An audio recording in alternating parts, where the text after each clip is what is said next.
Hi, Ms. Douglas here. I am doing this video to show everybody how to play Plausible card game, which I invented in an attempt to help secondary school students with their vocabulary, articulation, and confidence.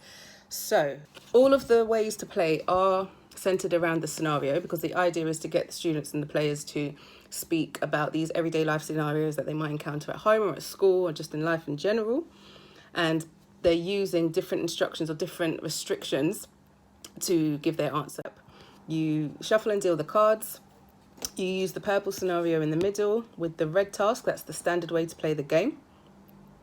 If you want a challenge, then you can use the other coloured tasks.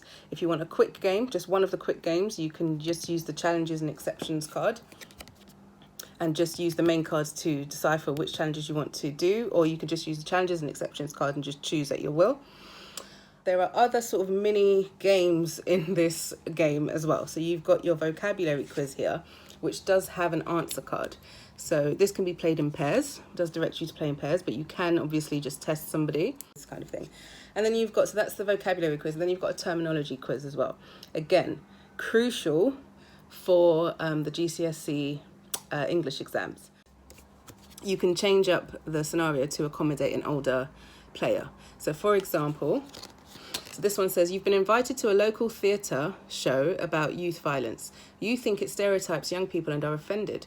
Explain your stance. And the random alternative for this one is deliver a 1-minute speech about being misunderstood.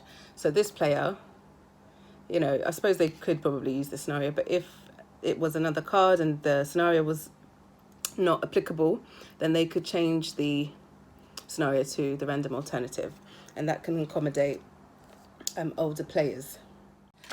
Right, specifically for parents, teachers, support staff, foster carers, any adult that or older person who wants to support a younger person with this game.